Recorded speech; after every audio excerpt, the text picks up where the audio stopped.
Hi hello welcome to Indian knowledge university. ఈరోజు విద్యా ఉద్యోగ సమాచారం చూసుకుంటే ప్రధానంగా అయితే చాలా విషయాలు రావడం జరిగింది. సో అదేవిధంగా మన వీడియో చూస్తున్న వారు లైక్ చేయడం మాత్రం మర్చిపోవద్దు. సో మన వివరాల్లోకి వెళ్తే 2 లక్షల ప్రభుత్వ ఉద్యోగ ఖాళీలు భర్తీ చేస్తామంటూ మనకు ప్రధానంగా అయితే రావడం జరిగింది. అదేవిధంగా ఉద్యోగ నియామక పత్రాల పంపిణీ కార్యక్రమానికి హాజరైన ఉద్యోగార్థులు అంటూ కూడా మనకు ఇవ్వడం జరిగింది. సో మార్చి 31న జెన్కో ఏఈ మరియు కెమిస్ట్రీ పోస్టులకు రాత పరీక్ష అంటూ రావడం జరిగింది. మార్చి 14 వరకు వరంగల్ పట్టభద్రుల ఓటర్ల నమోదుకు గడువు పొడిగింపు అంటూ ఇవ్వడం జరిగింది. అదేవిధంగా బ్రిటిష్ కౌన్సిల్ ఆధ్వర్యంలో గ్రేట్ స్కాలర్షిప్స్ 2024 అంటూ కూడా రావడం జరిగింది. మరో పాయింట్ చూసుకుంటే మే 26న సివిల్స్ ప్రిలిమ్స్ అంటూ దానికి సంబంధించిన షెడ్యూల్ అయితే విడుదల చేయడం జరిగింది. సో మరో పాయింట్ చూసుకుంటే మనకు నీట్ యూజీ 2024కి సంబంధించి కూడా ఇవ్వడం జరిగింది.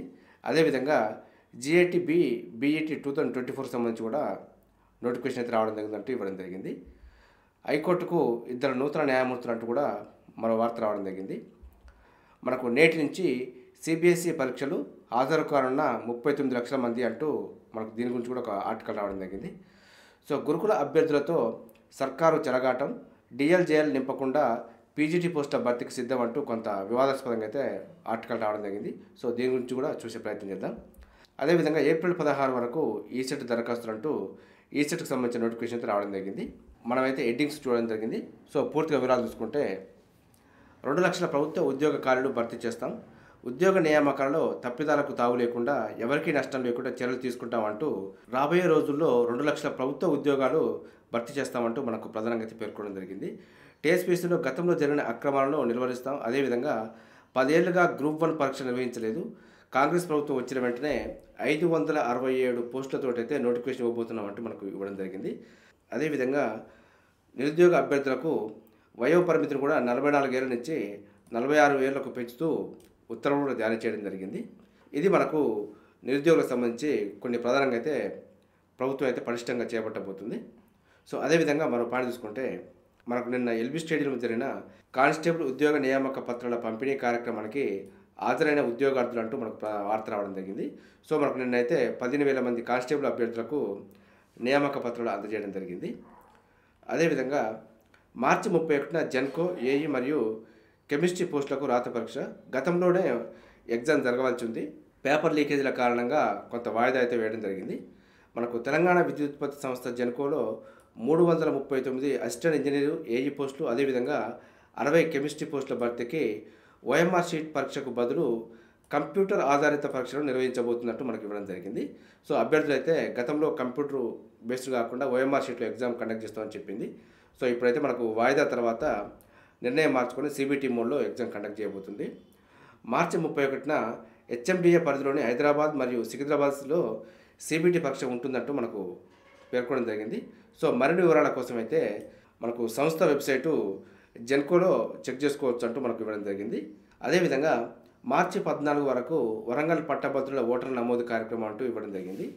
సో వరంగల్, ఖమ్మం, నల్గొండ పట్టభద్రుల శాసనమండలి నియోజకవర్గంలో ఓటర్ల నమోదుకు మార్చి 14 వరకు దరఖాస్తులు స్వీకరించాలన్నట్టు రాష్ట్ర ఎన్నికల ప్రధాన అధికారి పేర్కొనడం జరిగింది. డిగ్రీ పూర్తి చేసిన పట్టభద్రులు ఎవరైనా సరే నియోజకవర్గం పరిధిలో నివాసం కలిగి ఉండి 2023 నవంబర్ 1 అర్హత తేదీకి కనీసం 3 ఏళ్ల ముందు డిగ్రీ పూర్తి చేసిన వారు ఓటర్ నమోదుకి అయితే అప్లై చేసుకోవచ్చు. సో ఈ అవకాశాన్ని అయితే సద్వినియోగం చేసుకోండి. అదేవిధంగా బ్రిటిష్ కౌన్సిల్ ఆధ్వర్యంలో గ్రేట్ స్కాలర్షిప్స్ 2024 అంటూ రావడం జరిగింది. సో ఎవరైతే భారతీయ విద్యార్థులు యూకేలో చదువుతున్నారో వారికైతే గ్రేట్ స్కాలర్షిప్స్ 2024 అయితే ప్రకటించడం జరిగింది. సో దీంట్లోనైతే కొంతమంది విద్యార్థులకి స్కాలర్షిప్స్ అయితే అందించడం జరుగుతుంది. సో దీనికి సంబంధించి ఎవరైతే చదువుతున్నారో వారైతే కొంత బ్రిటిష్ స్కాలర్షిప్ అఫీషియల్ వెబ్సైట్లో చెక్ చేసుకోవచ్చు. అదేవిధంగా మే 26న సివిల్స్ ప్రిలిమ్స్ అంటూ కూడా రావడం జరిగింది. 1056 ఖాళీలు భర్తీ చేస్తూ యూపీఎస్సీ సివిల్స్ అయితే నోటిఫికేషన్ రిలీజ్ చేయడం జరిగింది. సో మనం ఆన్లైన్ దరఖాస్తుకు చూసుకుంటే ఫిబ్రవరి 14 నుంచి ప్రారంభమైంది. మనకు చివరి తేదీ మార్చి 5. మనకు ప్రిలిమ్స్ ఎగ్జామ్ వచ్చి మే 26న కండక్ట్ చేయడం జరుగుతుంది. మనకు ఫలితాలు కూడా జూన్లో వస్తాయంటూ ఇవ్వడం జరిగింది. అదేవిధంగా మెయిన్స్ పరీక్షలకు సంబంధించి కూడా షెడ్యూల్ ఇవ్వడం జరిగింది. సో మనకు సెప్టెంబర్ 20 నుంచి మెయిన్స్ అయితే కండక్ట్ చేయడం జరుగుతుంది. ఐఎఫ్ఎస్ రాయాలనుకున్న వాళ్ళైనా సివిల్స్ రాయాలనుకున్న వాళ్ళైనా ఒకటే నోటిఫికేషన్లో ప్రిలిమ్స్ రాయాల్సి ఉంటుంది.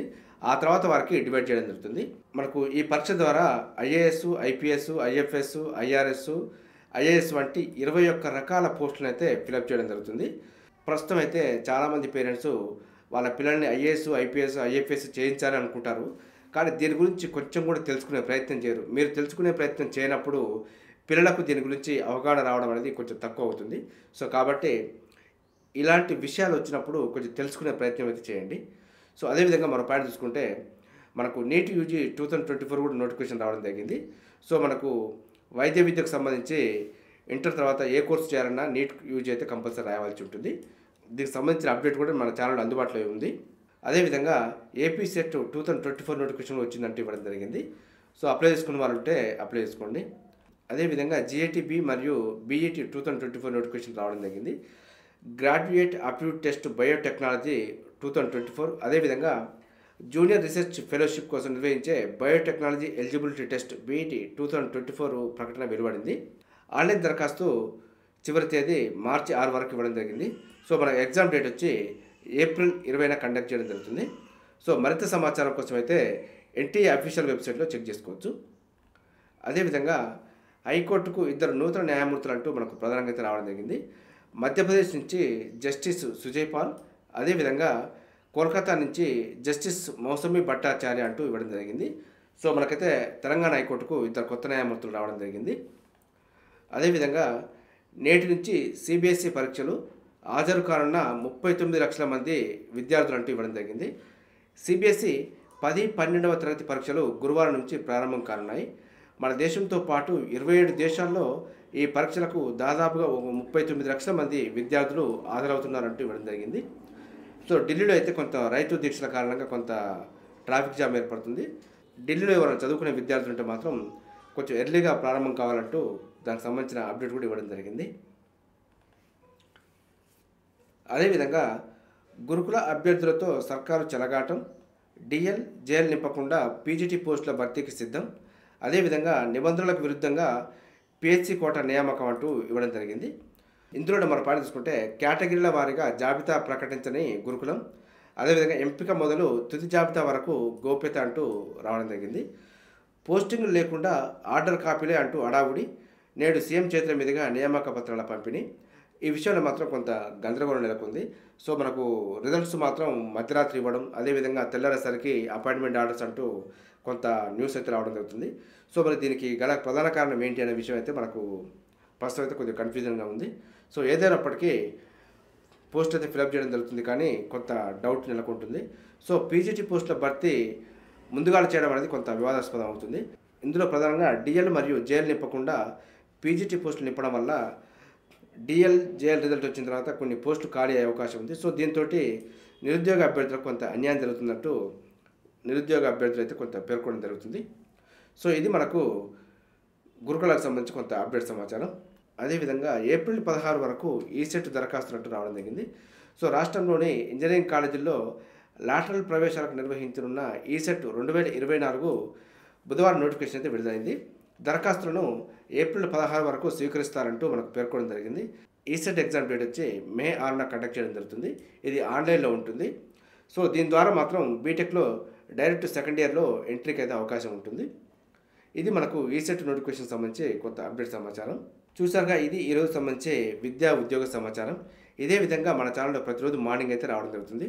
వీటితో పాటు అడ్మిషన్ నోటిఫికేషన్స్ మరియు రిక్రూట్మెంట్ నోటిఫికేషన్ సంబంధించి కూడా ఎప్పటికప్పుడు అప్డేట్ సమాచారం అయితే మన ఛానల్ అందుబాటులో ఉంటుంది. మన ఛానల్ని చూస్తున్న వారు సబ్స్క్రైబ్ చేసుకుని ఫాలో అవుతూ ఉండండి. ఈ వీడియో నచ్చితే లైక్ చేయండి, షేర్ చేయండి, సబ్స్క్రైబ్ చేసుకోవడం మాత్రం మర్చిపోవద్దు. Have a nice day.